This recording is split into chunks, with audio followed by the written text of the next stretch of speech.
Hello, today we're going to be working on a shooting drill that has 7 different spots. As you can see, we have 3 cones with balls at them, and then in front of the goal we have 2 cones. So, you're also going to need 2 more cones mirroring the orange cone and the red cone that are far off to the left. So the low cone is lined up with the pipe, and if you were to walk GLE, it's about 7 yards up. Then, when we're looking at the middle cone in between the green and the red one, that's about 10 yards up if you were to walk GLE, and approximately an equal distance between the red and the green cone. We will have to mirror this on the other side too. Our green cone is about 12 yards up above GLE. So, the 2 cones in front of the goal, the low one is about 5 yards, and the higher one is about 7 yards away from the goal. So to start this drill, we want our hands about shoulder width apart. And we're going to take our bottom hand off the stick, and we're going to work on one-handed shots. Why we want to work on one-handed shots is because a majority of our shooting power comes from our top hand. So working with your top hand only is going to improve that upper arm strength and the shot strength from it. But why we have our lower arm bent and close to the stick like if it was still there is to help with muscle memory.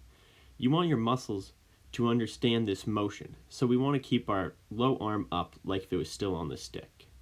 However, there are some spots that you do not want your upper hand, and this will help you realize why you don't want them. When shooting, if your top hand's too low, you can shoot the ball too high because you won't have enough control on the stick. And then say your top hand's too high compared to this.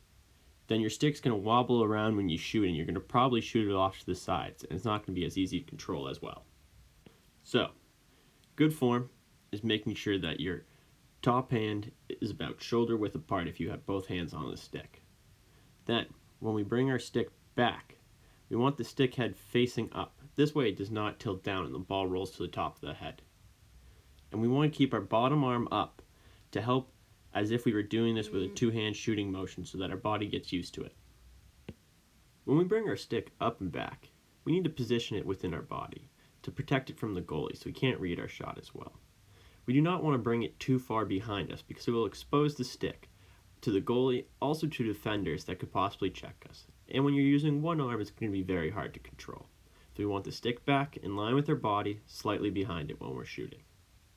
So, when you're doing the one hand, you want to do 5 right, 5 left at 5 yards. Then you're going to move back to 7 yards, and you're going to do 5 right and 5 left. This is a recommendation amount for warm-up, because this first part is a warm-up in this shooting drill. The ultimate part of this shooting drill is when you step back. When we step back, we're going to have both hands on the stick, sticks up high and back away from our body. As you can see, the stick comes over the top and I have a full follow-through twisting motion, and my back foot does come off the ground. We do not want to keep our back foot planted because it will cause damage. As you can see, when I bring my stick back, it is not coming far behind me or far in front of my body. When we come back to our 5 outer spots to work on our step-down shots, we are going to take 6 shots at all spots with one hand.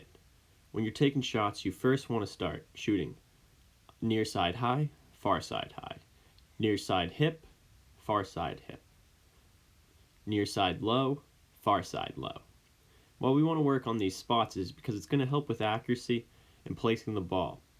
Along with this, it's going to help us realize why we need to slightly step off to the sides or more towards our target one way or the other.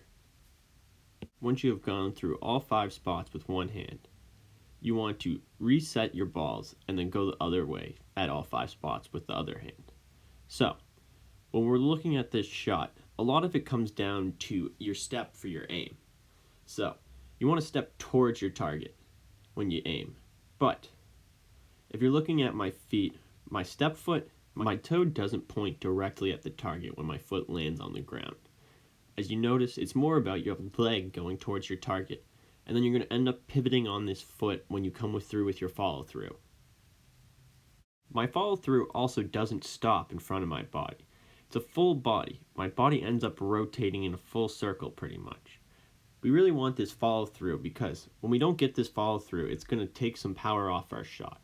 Many players will shoot, and they will stop their arms before they come through with their back foot, which is going to take a lot of power off your shot, and it's not going to be a full motion. So, Remember, when doing this drill, you got to end up coming back and resetting it and doing it all lefty at the 5 different spots up top as well.